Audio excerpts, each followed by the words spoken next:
주님 꿀 깊은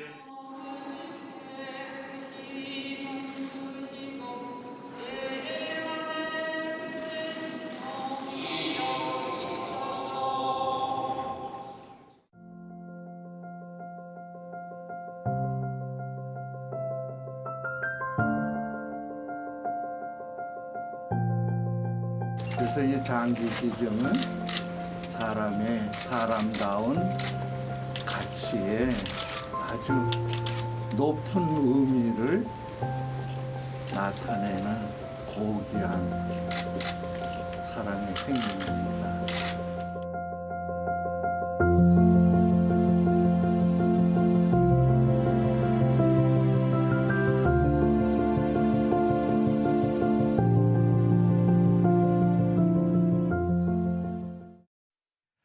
예, 정진석 추기경이 지난 27일 선종했는데요.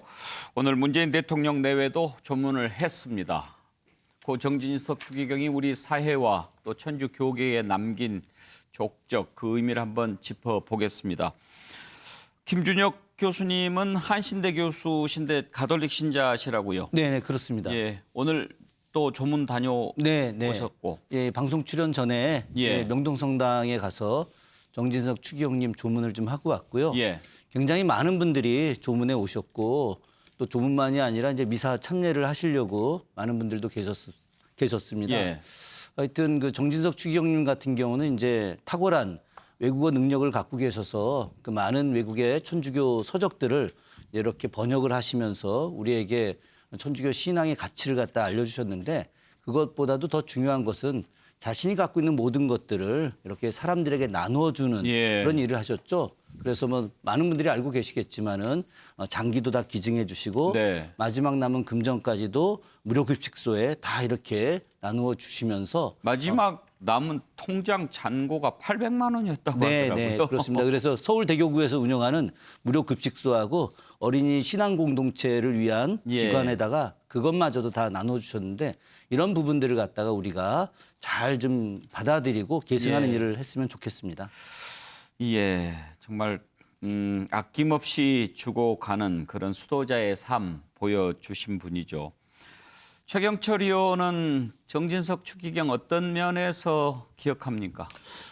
교회가 낮아져야 한다고 항상 말씀하셨고 구유에서 탄생하신 예수님처럼 교회는 그 낮은 사람들의 그리고 가난하고 어려운 사람들의 손을 보듬어 주는 것이 바로 교회의 사명이라고 생각하셔서 우리 추기경님께서도 항상 그런 삶을 사셨죠. 지금 선종하시고도 안구 적출 수술하셔서 마지막으로 각막을 기증하시고 떠나셨고 그만큼 항상 나눠주는 삶에 대해서 익숙하셨고 그러한 삶을 많은 신자들에게 가르쳐 주셨고 그 신자들이 그 삶을 통해서 우리 사회에 큰 울림을 주고 있지 않나. 우리 교회가 지금 이번 달에 그 추기경님을 떠나보냈고 하늘나라로 그리고 지난달에는 이문희 바울로 대구대 교구장께서 하늘나라로 가셨고 예. 교회의 큰 어른들을 잃었는데 그 슬픔이 큽니다마는 그 교회 지도자들이 우리에게 주셨던 그 나눔의 삶 그런 것들을 큰 저희들이 미천을 삼아서 우리 사회에 큰 미랄의 삶을 우리가 또 살 수 있지 않을까. 우리 교회가 큰 어른을 잃었다. 그러나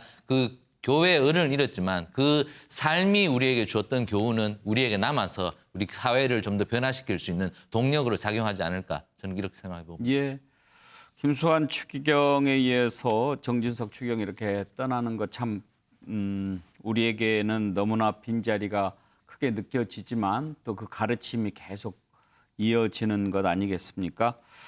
네, 정진석 추기경 선종의 의미 또 한번 생각해 봤습니다. 정치권 이슈로 넘어가죠.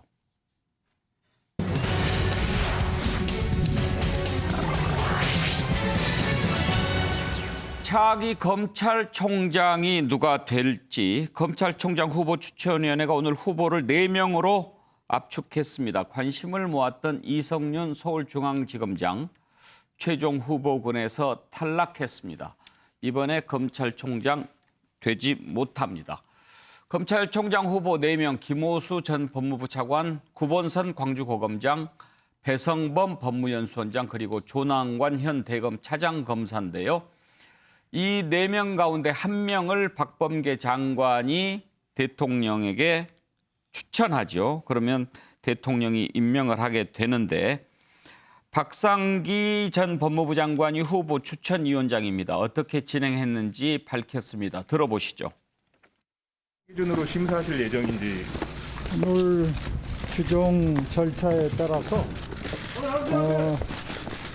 적절한 분을 추천하도록 그렇게 하겠습니다. 이성윤 지검장님 같은 경우에는 수사 상황도 좀 고려가 돼서 평가가 될까요? 네, 규정에 따라서 심사하겠습니다. 3명이라는 좀 틀에 갇히지는 않으실 예정이신가요? 절차에 따라서 하겠습니다.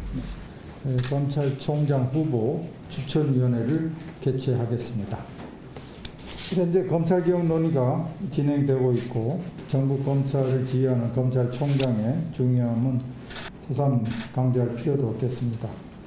국민이 원하는 훌륭한 검찰총장이 임명되는데 기여할 수 있도록 최선을 다하겠습니다. 김영준, 사실 오늘 이제 이성윤 중앙지검장이 포함될까 하는 게 가장 큰 관심사 아니었습니까? 그렇습니다. 그런데 후보 추천위원회에서 걸렀다. 어떻게 봐야 할까요? 아무래도 어쨌든 기본적으로 보면 이제 공수처든 어디든 간에 검찰이든 수사 대상이라고 하는 측면이 가장 큰 걸림돌이고 원론적이어서 그런 부분들이 이제 기본적으로 어떤 또 하나는 너무 지나치게 박범계 장관의 말실수일 수도 있습니다만은 예. 어떤 대통령과 국정 철학이 같아야 예. 된다 이런 것들이 오히려 더 이게 문제가 되는 검찰총장을 뽑는데 대통령 코드에 맞게 뽑는 부분들이 오히려 이성윤 총장한테는 굉장히 불리해지는 성향. 그래서 박상기 법무부 장관은 조금 그런 면에서 조금 객관적이고 공정하다는 것을 좀 강조했고 그런 것들이 초반부터 이성윤 말하자면 중앙지검장을 예. 뽑기에 좀 어려운 그런 상황이 되지 않았겠나 그렇게 생각이 듭니다. 어떻게 보면 박범계 장관은 좀 짐을 덜은 것 아니에요? 이성윤 지검장이 만약에 그 4명 안에 들어왔으면 본인이 얘기한 부분도 있고 한 명으로 압축할 때 이성윤 지검장을 하기도 그렇고 안 하기도 그렇고 힘들었을 것 같아요. 그렇습니다. 사실은 지금 현재 검증위원회가 법무부 장관뿐만 아니라 대통령의 부담도 어떤 면에서는 좀 들었다라고까지 할 수 있을 겁니다. 여러 가지 그동안의 과정에서 보면 추미애 장관 시절에 있어서 말하자면 이승윤 중앙지검장이 하는 나름대로 본인들의 역할이 있었습니다만 예. 결과적으로 국민 눈높이라고 하는 측면, 박상기 말하자면 검증위원장의 얘기는 국민들이 봤을 때 추미애 장관이나 그동안의 과정에 대해서 지금 이번 최근에 선거 결과도 그렇게 나왔습니다만 곱게 보지 않는다라고 예. 하는 측면들을 봤고 다시 원론적으로 객관적인 또 현 정부하고 중립적인 그런 검찰총장을 뽑아야 된다는 것은 분명한 사실인 것 같습니다. 윤기찬 부위원장께서는 최종 후보 4명 어떻게 보십니까? 다 훌륭하신 분들이죠. 경력으로 보면. 근데 4분 전체가 다 사실은 소위 친정부 성향이라고 평가받았던 분들이에요. 예. 그러니까 현 정부 들어서 검사장으로 승진했든지 아니면 대검 중앙지검에 다 근무했던 분들이거든요. 예를 들면 김호수 차관은 3분의 장관을 모셨던 분이고요. 현 정부에. 그러네요. 박상기, 추미애, 조국 장관 다 모셨던 분입니다. 구본선 이분도 대검 차장을 하다가 의정부지검장으로 가셨던 분으로 알고 있고, 광주지검장으로. 예. 배성범 이분도 윤석열 지검장의 뒤를 이어서 서울중앙지검장으로 왔던 분입니다. 이제 그러다가 여러 가지 수사 현안에 있어서 정부하고 약간 다른 결을 내 보이자 이제 연수원장으로 갔던 네. 분이고, 근데 조남관 차장도 마찬가지로 검찰국장 하다가 사실은 윤석열 총장을 견제하기 위해서 대검 차장검사로 인사발령을 냈었는데 이분들이 편향적인 어떤 성향은 드러내지는 않았어요. 왜냐하면 그런 기대를 하고 인사를 했지만 가서 검찰 조직의 안정과 그러니까 원칙적으로 업무 처리를 하다 보니까 또 눈밖에 났고 그래서 자천성 인사라고 평가받는 인사 대상이 됐었죠. 그러니까 어쨌든 현 정부 들어서 상당히 승진하거나 요직에 있던 분들이기 때문에 아마 대통령이나 장관 입장에서도 크게 부담 없는 인물들입니다. 다만 여기서 이제 한 분이 야당 입장에서 보면 김호수 전 차관의 경우에는 좀 걸리는 부분이 있죠. 이분은 검찰 조직을 안정화시켜야 되는 의무가 있는 검찰총장의 직을 맡기에는 그동안의 행보가 사실은 문제가 있는 행보가 좀 몇 개 있었습니다. 예를 들면 윤석열 총장에 대한 수사와 관련해서 사실 수사팀에서 배제하자라는 안을 제안하는 그 일원 중에 한 분이었거든요. 그럼 법무부 차관일 때 검찰의 독립성을 침해할 수 있는 이런 제안을 했다는 것이 저는 조금 총장으로서 업무 수행에 영향을 끼치지 않을까라는 생각이 드는데 아마 대통령 입장에서는 조남관 전 대검 차장의 인사가 가장 무난하지 않을까라는 예. 그런 개인적인 생각입니다. 예. 글쎄요. 근데 이제 조남관 대검 차장이 아까 말씀하셨듯이 나중에 조금 별로 이렇게 도와주는 것 같지 않은 모습을 많이 보여서 어떻게 할지 모르겠네요. 그런데 어떻게 보면 행보를 굉장히 치우침 없이 하려고 노력을 했던 예. 모습이 보여요. 이번에도 이성윤 지검장에 대한 그 기소 여부에 대해서 사실은 이 추천 후 그 검찰총장에 대한 인사가 끝날 때까지 좀 기다리고 있잖아요. 이런 것들은 어찌 보면 상당히 자제하는 면도 있고 검찰 조직 입장에서 보면 독립성을 해치지 않는 예. 법인에서 수사질을 하고 있다라는 평가를 받고 있거든요. 자, 봐야 되겠지만 최경철 의원 이런저런 거 고려했을 때 누가 될 것 같습니까? 대통령이 가장 믿을 만한 사람을 시키지 않겠습니까? 저는 가장 믿을 만한 사람은 역시 김호수 전 차관이다. 그렇습니다. 왜냐하면 김호수 전 차관이 또 차관을 한 2년 가까이 하면서 뭐 박범계 장관도 얘기했지 않습니까? 국정 철학을 알아야 된다. 대통령의 국정 철학을 가장 많이 안다고 아마 대통령께서 생각을 하실 것 같습니다. 그리고 여러 가지 사안에서 검찰 조직도 오래 봐왔고 그렇기 때문에 그 코드 인사에서 벗어나기 힘들 것이다. 왜냐하면 지금 정권 말기이기 때문에 또 대통령께서 위기에 몰릴 때마다 카드로 많이 들고 나오는 것이 여러 가지 부패 척결 뭐 이러한 부분이기 때문에 검찰에 대해서 굉장히 좀 의지하지 않을 수가 없거든요. 예. 그렇기 때문에 가장 믿을 만한 사람을 시킬 수밖에 없을 것이다. 하지만 청문회 과정에서 만약에 김호수 전 차관이 총장으로 내정이 되면 굉장히 격렬한 청문회가 될 것이다. 이러한 정치적 부담은 대통령께서 또 지워야 되지 않을까 저는 이렇게 봅니다. 최경철 의원은 기자시라 누가 될 것 같은가 이렇게 질문을 던졌는데 김준혁 교수님께는 교수님이시니까 어떤 사람이 검찰총장이 되는 게 옳다고 생각하시는지 한번 묻고 싶습니다. 저는 뭐 크게 두 가지라고 봅니다. 첫째는 바로 국민에게 충성하는 사람. 그리고 두 번째는 검찰이 갖고 있는 권력을 조금 더 내려놓게 하는 검찰개혁에 참여하는 사람.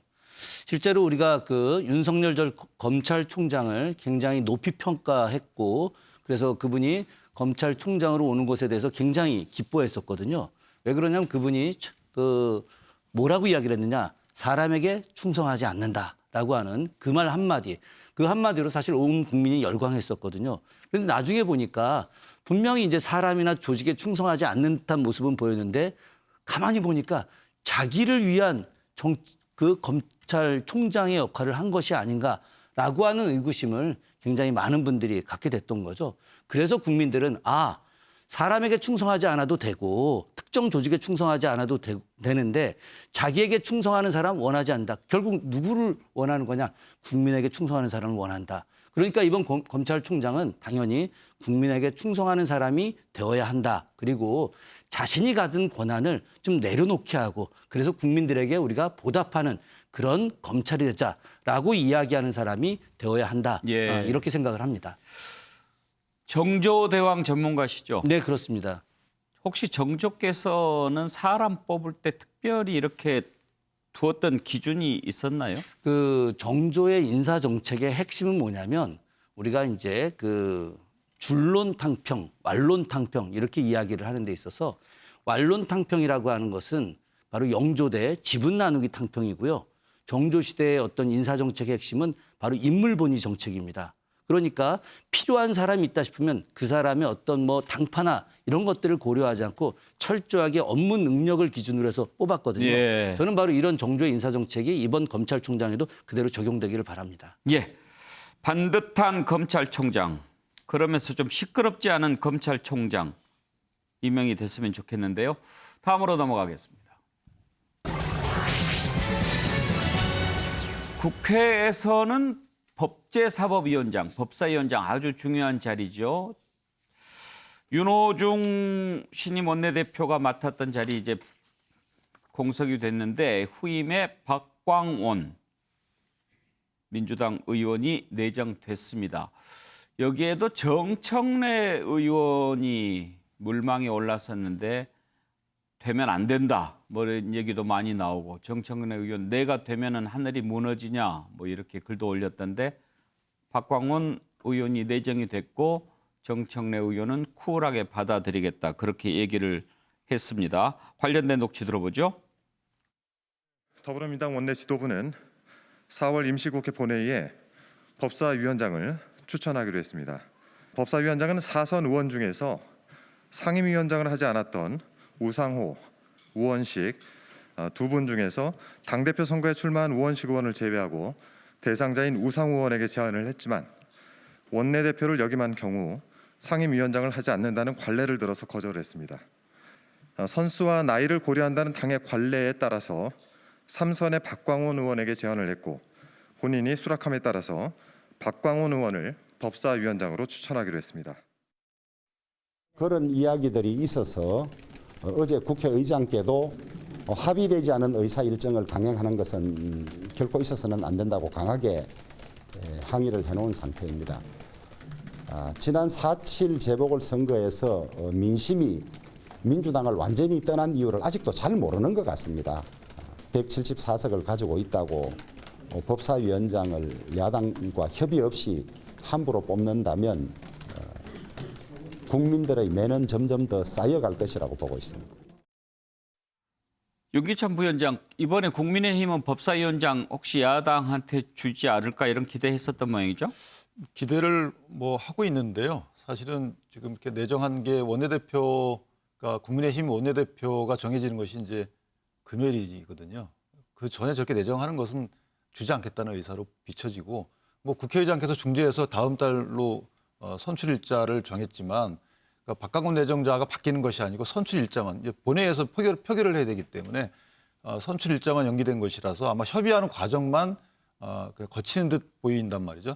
그렇다면 국민의힘 입장에서는 지금 법사위원장을 못 갖고 올 바에는 이전에 여당이 약속했던 게 있습니다. 그러니까 다음 대선을 치르고 이번 대선을 치르고 내년에 그다음에 여당이 되는 측에서 법사위원장을 갖자. 하반기 원 구성 협상 관련해서. 약속한 게 아니고 제안을 했죠. 그렇죠. 그래서 그걸 그런데 받아서 그것도 안 받았잖아요. 그러니까 이제 제안이 지금까지 만약에 제안된 입장이라면 그 제안을 차라리 받고 대선에서 승리한 이후에 하반기 원 구성 협상에서 그 약속을 지키라 이렇게 요구하는 것이 맞겠다. 이런 생각도 해봤습니다. 네.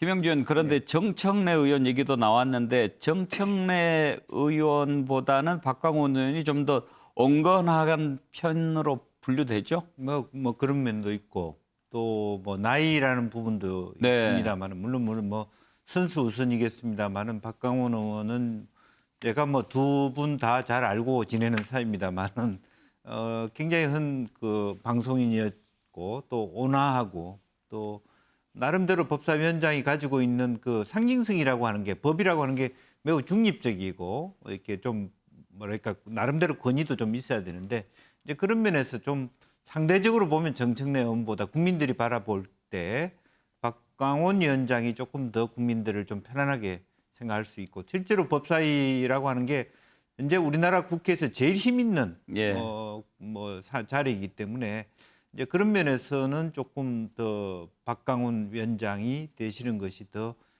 민주당으로서나 국민들 보시기에도 좋지 않을까 그렇게 생각이 들어갑니다. 예. 국회 법사위도 좀 조용하게 움직였으면 좋겠습니다. 다음으로 넘어가죠.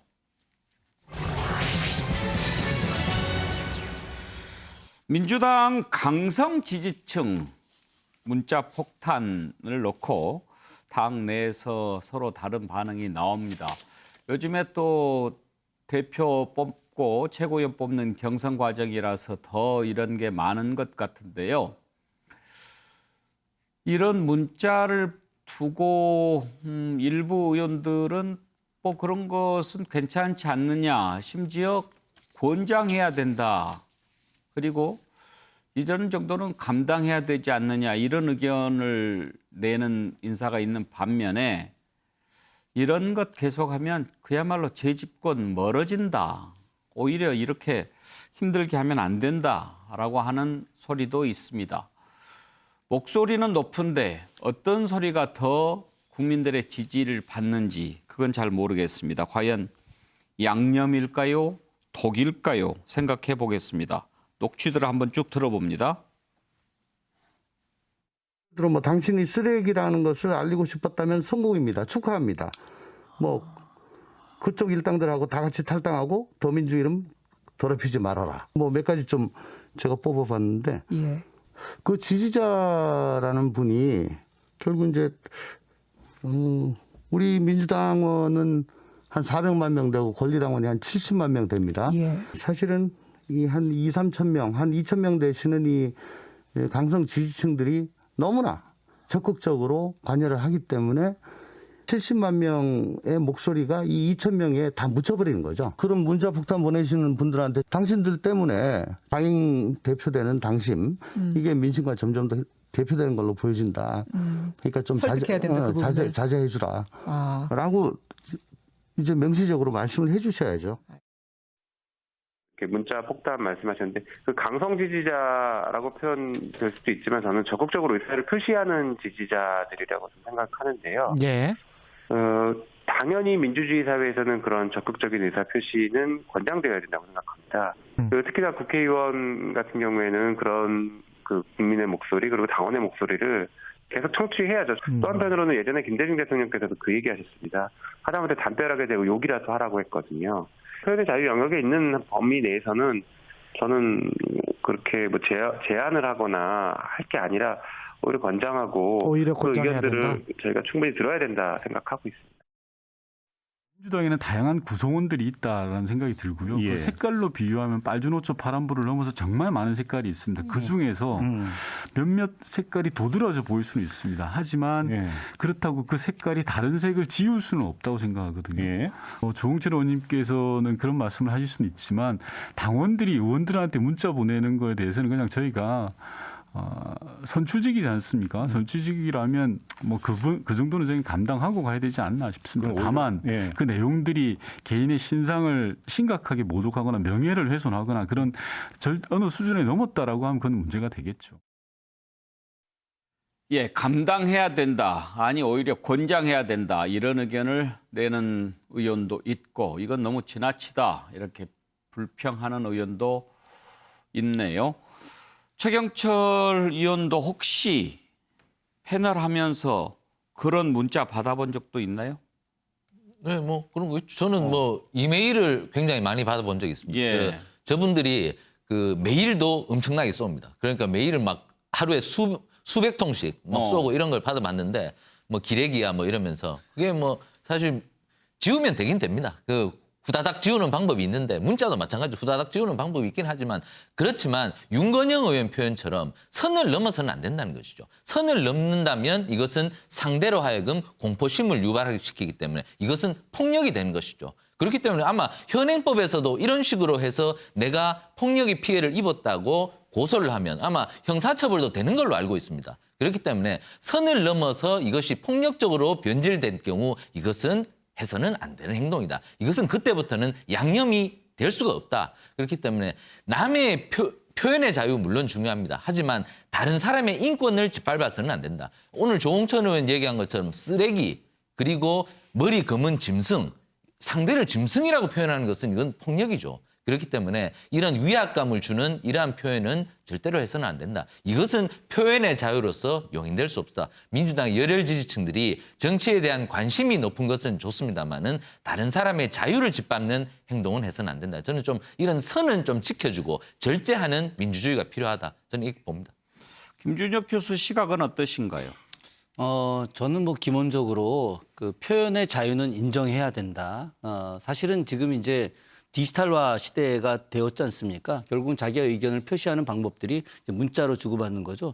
뭐 조선시대 같으면야 이제 뭐 상소를 하거나 아니면 뭐 심한 경우는 사대부들이 임금한테 도끼까지 들고 가서 누구누구 탄핵해 주십시오라고 이야기도 하기도 하고 10,000명 가까운 사람이 종이에다 다 연명해서 상소를 올리기도 하는데 지금 그런 방식이 아니니까 문자로 이제 주는 방식이 되겠죠. 근데 문제는 뭐냐면은 어떠한 의견을 내놓는 것 저는 그거 충분히 인정할 수 있습니다. 다만 그럼에도 불구하고 어떤 그 욕을 하거나 아니면 그를 비하하거나 그렇게 해서 공포심을 유발하게 하는 이런 내용들은 저는 절대 있어서는 안 된다고 생각을 합니다. 자유와 이런 파괴, 올바르지 않은 행동은 분명히 다릅니다. 윤기찬 부위원장, 공포심을 유발하거나 협박성 문자는 죄 아닌가요? 이제 뭐 저희가 해악의 고지라 그러는데 구체적으로 나는 널 어떻게 할 거야. 너한테 어떤 재산상 신체상 어떤 해악을 가할 거야. 이렇게 내용을 적시해서 하게 되면 이제 협박죄에 해당하죠. 그리고 문자를 누군가 주도하에 뭐 수십 통, 수백 통을 보내서 그 사람의 업무를 방해하면 또 업무방해죄가 될 수도 있습니다. 그런데 이렇게 죄의 성립 여부를 떠나서 이게 선출죄가 아닙니까? 우리가 국민들이 생업에 봉사해야 되기 때문에 종사해야 되기 때문에 특정한 사람을 월급 주고 뽑아서 우리 일을 대신 맡기는 건데 그 사람의 일 처리를 함에 있어서 방해한다 하게 되면 사실 대의제도가 유명무실해지는 거고 사실은 지금 문자를 받고 반응하는 분들이 두려움을 느끼면 안 되는 겁니다. 복잡함을 느끼거나 여러 가지 일을 고려해야 되겠네라고 어떤 참고적인 사항을 느끼면 괜찮은데 이건 두려움을 느낀다는 거 아니겠습니까? 그 두려움의 해악의 고지를 떠나서 다음에 나 못 붙을지도 모르겠구나. 이런 두려움을 느끼게 하는 것은 사실은 이제 문제가 있는 것이고 마지막으로 김영민 의원이나 윤건영 의원님처럼 본인은 지금 그 문자를 받는 피해자, 피해자라고 표현한다면 그 문자의 대상이 아니잖아요. 그럼 그분들이 저렇게 말씀하시면 안 되죠. 사실은 그분들이 저분들을 설득시켜야 되는 겁니다. 이런 방식으로 해달라 또는 이런 제안 정도는 좋지만 이게 비난 이런 것들을 하지 말아달라고 설득하는 내용의 말씀을 하셔야 되는데 저분들이 괜찮다 그러면 사실 저분들은 그 문자의 대상이 아니고 문자의 대상은 다른 분들이기 때문에 저는 저분들이 옳지 않다고 봅니다. 저분들이 오히려 적극 지지층의 어떤 표현의 자를 존중하려면 그것이 표현의 정도나 내용이 달라야 되는 것이죠. 그다음 저분들이 그분을 설득하는 노력을 기울이는 것이 진정한 민주주의를 확립하는 길이다. 저는 이렇게 생각합니다. 예. 이제 김영주 의원 좀 생각해 볼 만한 게 이런 거 아니겠습니까? 문자 폭탄을 보내는 이른바 이제 강성 지지자들이 왜 보냈느냐? 이번 보궐선거 패배 후에 초선 의원들 또 일부 젊은 의원들이 반성을 많이 했죠. 그러면서 당이 좀 달라져야 된다라는 의견을 내고 성명도 발표하고 그랬다가 저렇게 이제 문자 폭탄을 받고 결국 그 중에 한 명은 사과도 하고 뭔가 우리가 뭘 잘못했는지 생각해 보자. 그리고 좀 변화하고 쇄신하고 개혁하자. 이런 얘기를 하려고 한 건데 강성 지지자들의 뜻이 민주당 전체의 뜻이라면 몰라도 일부의 뜻 때문에 그런 소리가 묻히고 왜곡이 된다면 그것은 좀 생각해 볼 필요가 있는 것 같아요. 그렇습니다. 실제로 보면은 이게 그 민주주의라고 하는 부분에 대해서 우리가 강한 목소리, 적극적 참여 이것은 사실은 절반의 민주주의라고 봅니다. 저는. 그러니까 그게 기본이죠. 흔히 말하는 참여 민주주의. 그런데 제가 공부하는 바는 민주주의라고 하는 건 사실은 답을 찾아가는 과정이거든요. 우리가 10명이 있는데 꼬마가 하나 있지만 그 꼬마를 무시할 수 없고 꼬마가 답을 지닐 수 있다. 우리가 다 어른이고 더 많이 알고 있다고 보지만 실제적으로 답은 내가 아니라 9대 1이지만 그 1이 답일 수도 있다라고 하는 걸 교육하고 훈련하는 게 민주주의 교육입니다. 그래서 소수자의 보호가 아니라 우리 중에 누가 답일지 모른다라고 했을 때 다이얼로그, 즉 대화의 의미가 있는 거거든요. 그렇지 않으면 지금 현재 강성 신문 지지자들이 하는 건 모노로그입니다. 내가 답이고 내가 생각하는 것 외에는 나가. 이제 그런 부분입니다. 그러면 결과적으로 다양성이 있다고 했는데 다양성이 더 없어지고 역으로 보면 강성 지지자의 눈치를 보는 국회의원들이 되는 거죠. 저는 기본적으로 우리나라는 독일의 연방정치교육원처럼 사실은 독일은 심지어는 다른 정당에 가서 교육을 받게 저 당은 어떻게 민주주의를 교육시킬까? 공화는 무엇일까? 이런 정도의 수준은 가야 되는데 너무 지금 남북, 동서, 이념, 20대 또 60대 세대 간의 갈등, 있는 자와 없는 자 너무 찢어져 있지 않습니까? 그런 의미에서 서로의 입장을 좀 반면교사 살펴볼 수 있는 정도의 정치 문화를 가져오는 것을 민주당에서 의무적으로 당원 교육을 해야 되는데 이제는 당원 눈치를 보는 국회의원들 이렇게 돼가지고는 사실은 아까 말한 대로 전체 구성으로 보면 얼마 안 되는 그런 민주당의 정치 문화로서는 사실은 정말 민심하고 자꾸 멀어져 갈 수밖에 없다. 그 치열한 토론을 통해서 정말 미국의 온라인 정당이 적극적으로 투표하지 않거나 적극적인 말하자면 법률을 내지 않는 의원들을 저렇게 푸시할 수 있어요. 왜 너는 열심히 안 하냐. 그건 오케이. 근데 그것이 않고 나와 의견이 다르는 것으로 그에 대한 어떤 폄훼를 한다거나 당신은 이미 저당 가야 될 사람이 왜 여기 있어. 이런 얘기하는 건 사실은 당원 입장에서는 막아야 되는 부분. 당이 책임을 지고 좀 정리해야 될 부분이 아닌가 그렇게 생각이 듭니다. 네. 잘 들었습니다. 다음으로 넘어가죠.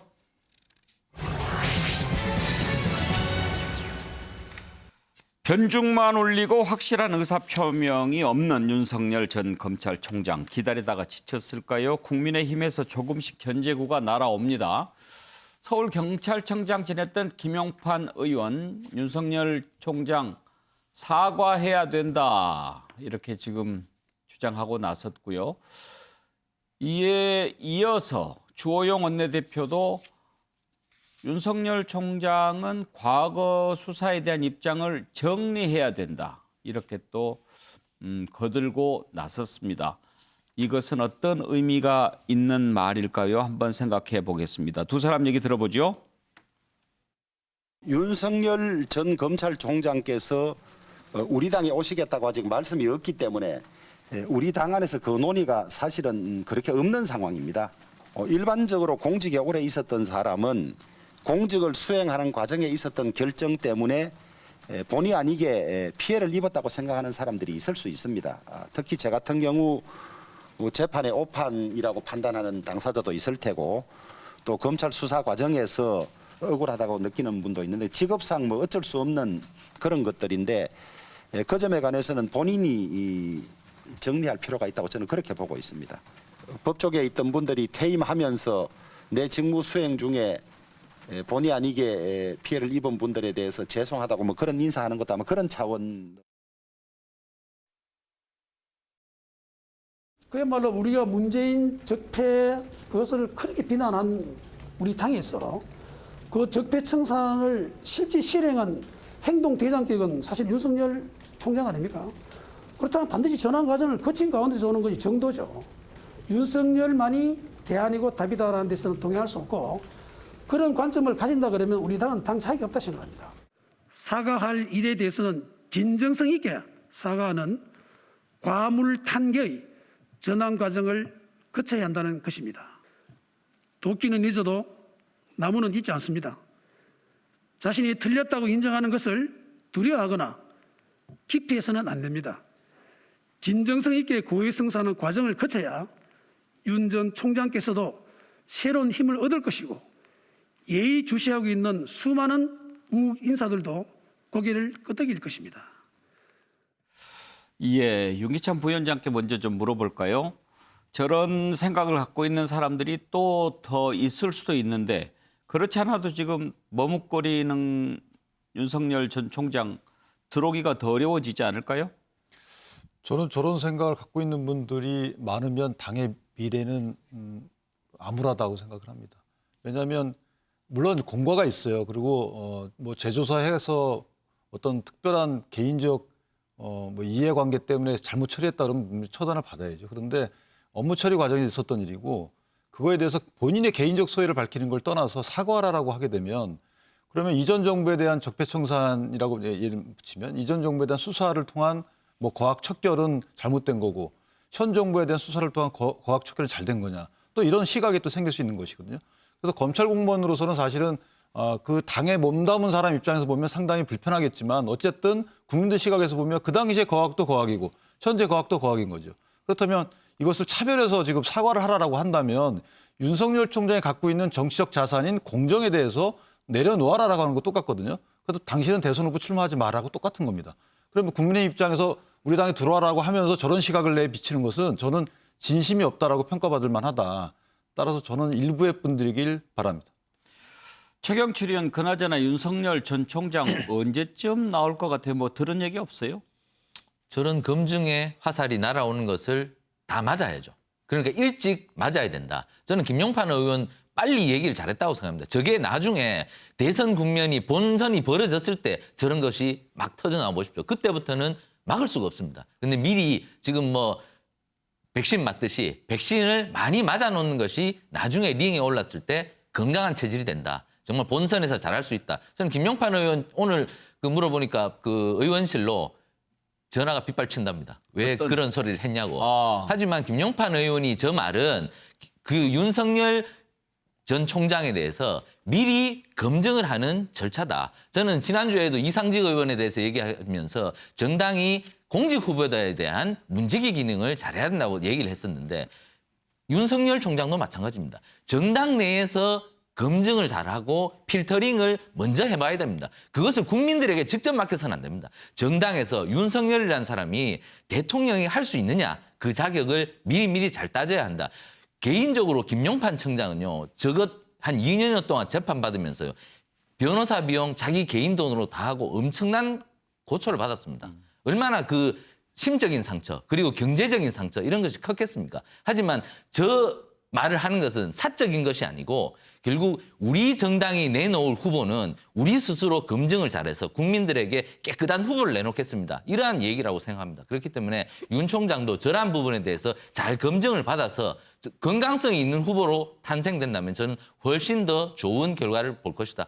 저는 이렇게 생각합니다. 예, 뭐 도끼는 잊어도 나무는 못 잊는다는 거 아닙니까? 그런데 적폐청산 수사 뭐 이런 얘기가 나온 뒤로 윤석열 전 총장에 대한 지지율이 TK 지역에서 좀 빠졌다 이런 조사가 나왔던데 실제로 TK 지역에 좀 그런 분위기가 있나요? 그러니까 그 부분에 대해서는 윤 총장이 제대로 된 해명만 한다면 거기에 대해서 수긍할 만하다고 생각하면 그때부터는 표를 주겠죠. 하지만 수긍할 만한 대답을 내놓지 못한다면 그것은 공직 후보로서 검증에서 통과 못한다는 것이죠. 예. 그렇기 때문에 윤 총장이 거기에 대해서 제대로 된 준비하고 제대로 된 호소를 할 수 있는 능력을 갖춰야 된다. 그러면 윤 총장이 대선 후보가 될 것이고 그렇지 못한다면 과거에 고건 전 총리나 뭐 반기문 전 유엔 사무총장이 걸었던 길을 갈 수밖에 없다. 지금부터라도 용기 있게 말하고 그리고 제대로 된 표현을 해야 할 그러한 지혜를 갖춰야 된다. 저는 이렇게 생각합니다.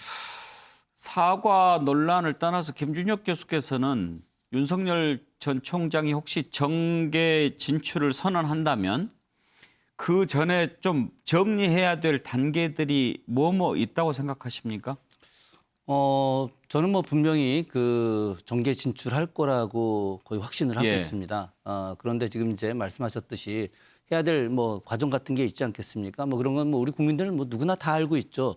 뭐 장모의 문제라든가 아나의 도이치 문제라든가 이런 것과 관련된 그런 어떤 개인 가정사에 대한 문제들을 이렇게 좀 투명하게 이야기할 필요가 있을 것 같고요. 또 거기에 더해서 이제 본인의 어떤 정치적 역량 어제였나요? 이재명 경기도지사가 기본소득 박람회에서 예. 윤석열과 관련돼서 윤석열 전 총장과 관련해서 이런 이야기를 했었죠. 그분이 뭐 사법이라든가 행정, 국방, 외교 이런 부분과 관련해서 다양한 분야가 있는데 사법과 관련된 분야의 전문가인데 그중에서도 지나간 과거를 갖다 재단하는 전문가다라는 식으로 아주 은근히 평가절하를 좀 예. 했었거든요. 그렇기 때문에 이런 평가절하를 좀 뛰어넘는 외교라든가 국방이라든가 다양한 분야에 대한 공부, 지식, 경험 이런 것들이 있다라고 하는 것을 국민들에게 보여주는 것들이 가장 그분이 대선 주자로 나가는데 도움이 되지 않을까. 그러나 이제 앞서도 제가 이야기했지만 자신과 관련된 많은 의혹들을 이렇게 다 털고 가는 일이 우선적으로 필요할 거라고 생각을 합니다. 김영주 의원 견해를 하나 들어보고 싶은데요. 네. 민주당 내 또 민주당 지지하는 쪽에서 두 가지 의견들이 나오더라고요. 하나는 뭐 윤나 땡, 윤석열 나오면 땡큐지, 뭐 금방 뭐 정리된다 이렇게 폄하하는 시각이 있고 또 하나는 아니야 간단치 않을 거야 내공이 있어 조심해야 돼 네. 이런 시각이 있고 어느 쪽 편이세요? 사실 뭐 최근에 안병진 교수가 초수능 간담회에서 이렇게 윤나땡 아니다. 예. 정말 그 간단하지 않다 이렇게 얘기를 했고 저는 그게 동의를 합니다. 네. 그러니까 기본적으로 뭐 그동안에 이 쌓아왔던 공식적인 그 경륜이라고 하는 건 법조계밖에 없었습니다만은 나름대로 세상의 여러 가지 말하자면 자기가 일과 관련해서 국제관계적 뭐 말하자면 론스타라다 이런 법률과 관련된 지식들도 많이 있었을 거고 소위 특수통이 갖고 있는 그 속에 금융도 있고 제도도 있고 뭐 국제관계는 아니겠습니다만은 여러 가지 한계가 있습니다만은 본인 스스로가 제가 지금 쭉 짧은 시간입니다만 들어보면 다양한 견해와 다양한 사람들과의 관계를 맺어왔기 때문에 그렇게 간단하지 않다라고 하는 거고 최근에 이제 말하자면 외교 관련돼서 북한의 어떤 뭐 로켓포라든지 어떤 뭐 크루즈 미사일이나 핵탄두 장착이 되느냐 또 한미 정상회담에 대한 부분이 있다라고 하는 것은 굉장히 빠른 시간 내에 그런 지식을 습득할 수 있는 자질이 있다. 그건 대단한 것이고요.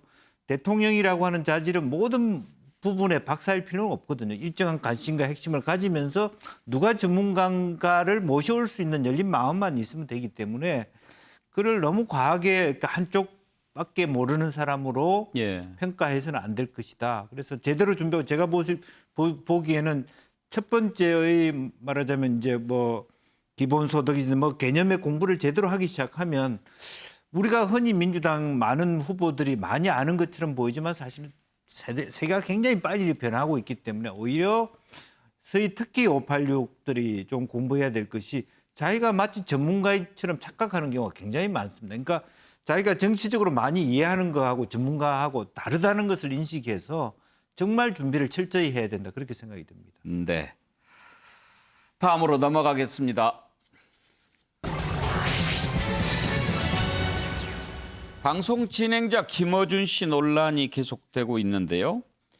야당 의원이 생방송 중에 김어준 씨에게 그만두는 게 어떠냐 이렇게 물어보는 일이 벌어졌습니다. 국민의힘 홍문표 의원인데요.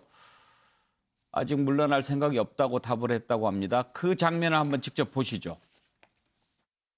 질문을 하나 해도 됩니까? 질문요? 예. 네. 질문 간단합니다. 간단한데. 내가 이 방송에 나오면서 인력에 많은 사실 의무를 양으로 고통도 받는데. 아니 저는 내 양심껏 나오고 있는 거고. 우리 김어준 우리 뉴스공장 참 지금 어떻습니까? 이 잘 나갈 때 그만두는 것도 괜찮을 것 같은데. 저는 그럴 생각이 없습니다. 생각 없습니다. 그런데 여론과 많은 데이터들이 지금 공정성을 잃었다. 그것이 뭐 지배적이거든요. 그렇게 생각하시는 분들도 있죠. 그렇게 생각하시는 그런데 그런 분들이 많으면은 그 많은 대로 따라가야 되는 거 아니냐 하는 것이 문제 제기를 하는 건데 잘 나갈 때 그만두는 게 훨씬 좋습니다. 더 잘 나갈 수 있습니다. 예. 자, 최경철 의원한테 한번 먼저 물어볼까요? 생방송 중에 진행자한테 물러나라. 참 해외 토픽감이긴 해요. 저는 결례라고 생각합니다. 왜냐하면 저 국회의원 신분이 아니라 저 같은 뭐 보통 사람 같으면 물러나세요 하더라도 별 그게 없었을지는 모르겠지만 국회의원은 권력을 갖고 있지 않습니까? 국회의원이 권력을 갖고 상대에게 힘을 휘두를 수 있는 위치에서 방송 중에 물러나라고 하는 것은 외압으로 느껴질 수가 있는 것이죠. 그것은 언론의 자유에 대한 중대한 침해라고 할 수 있습니다. 논조가 마음에 들지 않으면 다르게 비판할 수는 있습니다. 하지만 논조가 마음에 들지 않는다고 해서 언론인을 나가라, 그만둬라 할 자격은 없다고 생각합니다. 저는 그래서 이번 저 발언은 조금 문제가 있는 발언이었고 하지만 김어준 씨도 저 말을 들으면서 한 번쯤 언론인으로서 생각을 해봐야 되지 않는가. 저희가 기사를 쓸 때도 편향성을 갖지 않으려고 여당을 뭐 예를 들어서 원고지 3장을 쓰면 야당도 무조건 3장을 써주고 이런 균형 감각이 필요하거든요. 하지만 저 뉴스공장이란 프로그램은 균형 감각이 부족하다는 비평이 많습니다. 그렇기 때문에 균형 감각을 조금만 더 갖춘다면 저러한 뭐 나가라 이런 표현을 듣지 않을 것인데 그러한 부분에 대해서는 김어준 씨도 좀 성찰을 할 필요가 있지 않은가 저는 이런 생각을 가져봅니다. 윤기찬 부위원장 의견은 어떠십니까? 저는 아름다워 보이지는 않지만 그러니까 생방송 중에 얘기한 건 조금 이뻐 보이지는 않아요. 그런데 문제는 진행자, 방송 당사자한테 그만둘 생각 없냐라고 하는 것은 저는 뭐 크게 잘못됐다고 보지는 않습니다. 제작자나 재단 측에 저 프로그램을 폐지하거나 해당 진행자를 바꿀 생각 없냐 이렇게 하면 문제가 있을 수 있죠. 당사자한테 당신 이런 공정성 잃었다는 얘기가 많은데 그만둘 생각 없냐 이 말은 바꿔 말하면 공정한 방송 할 생각이 없냐 이렇게 해석할 수도 있는 것이거든요. 근데 본인이 분명히 김어준 씨가 오히려 난 그럴 생각 없다라는 취지로 그런 뉘앙스의 말을 한 것이 오히려 부적절하지. 앞으로 공정성을 위한 그런 말이 불거지지 않도록 더 열심히 노력하겠다. 이렇게 대답하는 것이 저는 옳다고 봅니다. 그런데 김영준 지금 TBS가 서울시 산하 기관입니까? 이제 독립적인 뭐 부분으로 되어 있습니다만 결과적으로 서울시의 예산을 받으니까 산하기관이라고 볼 수 있겠죠. 그래도 뭐 오세훈 시장이 바로 자르고 이럴 수는 없다면서요? 예, 뭐 구조적으로 보면 시장이 개입할 수 없다라고 하는 것 마찬가지일 겁니다. 뭐 공식적으로 뭐 대한민국도 KBS 사장이나 뭐 바로 뭐 이렇게 뭐 대통령이 들어서 누구를 자를 수 있는 그런 세상은 아니지 않습니까? 이제 구조적으로 독립적으로 되어 있고 그렇기 때문에 아마 시장님이 바로 할 수는 없고 이제 다만 이제 그것도 결과적으로는 시의회하고 논의를 해야 되는 그런 상황 같습니다만은 어쨌든 그 나름대로 결과적으로 시의 분위기라든지 또 간접적으로는 조금 더 객관적인 말하면 편성을 할 수 있도록 방송을 할 수 있도록 분위기가 그렇게 압력이 들어가지 않을까. 뭐 누구를 교체하고 말고의 그런 차원은 아니더라도 아무래도 시장이 바뀌면 그런 분위기는 가져갈 수밖에 없지 않겠나 생각이 듭니다. 김준혁 교수께서는 저 문제 어떻게 했으면 좋을 것 같습니까? 저는 뭐 좀 개인적으로 그렇게 생각을 합니다. 뉴스공장이 시청률이 굉장히 청취율이 굉장히 예. 높거든요. MBC 뭐 다른 방송 플러스에서 공중파 뭐 다 한다 하더라도 뉴스공장의 청취율이 굉장히 높기 때문에 저는 이제 그런 부분에 대해서 국민들의 어떤 청취율에 대한 인정을 좀 할 필요가 있겠다. 다만 나름의 어떤 객관적인 내용들을 갖다가 잘 보는 것들 뭐 이런 것들은 필요한데 이제 방송 중에 저렇게 그만둬라 이렇게 이야기하는 건 좀 문제가 있을 것 같고요. 저는 진보와 보수 전체적인 언론이 균형 잡힌 언론으로 나갈 수 있는 방향성으로 서로 간에 합의하고 노력하는 부분들 이런 것들이 저는 더 중요하다고 판단을 좀 합니다. 예. 예, 이건희 삼성그룹 회장이 아주 큰 상속세 납부하기로 지금 자녀들이 결정했는데 이 문제 잠깐 다뤄볼까요? 엄청난 규모도 규모지만 기업의 사회적 책임을 생각하는 그런 일입니다. 12조 천문학적 규모의 상속세인데요. 세계 역대 최대 규모입니다. 그와 함께 또 아주 우리나라의 박물관에서도 보기 힘들었던 귀한 미술품 많이 내놓았습니다. 그러면서 이제 이것을 놓고 사면도 좀 해서 이재용 회장 일할 수 있도록 해야 되는 거 아니냐 그런 얘기가 나오는데 별개이기는 합니다만 한 번은 좀 생각해 볼 문제이기도 해서 짧게 살펴보겠습니다. 김영주 의원, 네. 좀 결은 다릅니다만 이번에 내놓은 일은 참 잘한 거죠? 네, 그렇습니다.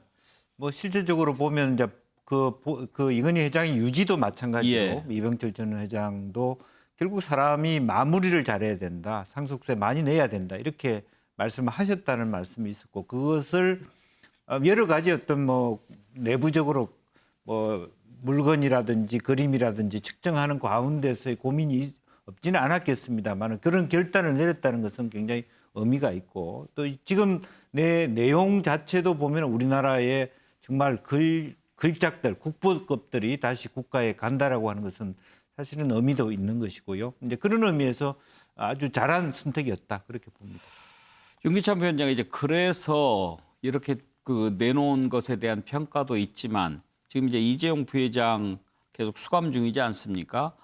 여러 가지 뭐 코로나 백신 문제도 있고 그러는데 사면을 해서 좀 기여할 수 있도록 해주자 그런 여론도 좀 있는데 어떻게 하는 것이 옳은 접근이라고 생각하십니까? 이미 이제 경제단체나 종교단체에서 사면을 건의했는데 그 판단 기준은 국익이라고 봅니다. 그러니까 반도체 지금 미중 패권 전쟁 하에 있기 때문에 그건 대통령께서 판단할 부분이고 또는 뭐 가석방 이런 부분에 대해서 정치권에서 목소리를 내게 되면 이것이 진영 간의 어떤 논리 싸움으로 되기 때문에 오히려 정치권은 목소리를 내지 말고 뭐 기타 경제단체에서 얘기를 한 거에 대한 대통령께서 판단을 하시면 될 것이다 이렇게 생각하고 있습니다. 예. 하여튼 국민 생각이 제일 중요한 거지요.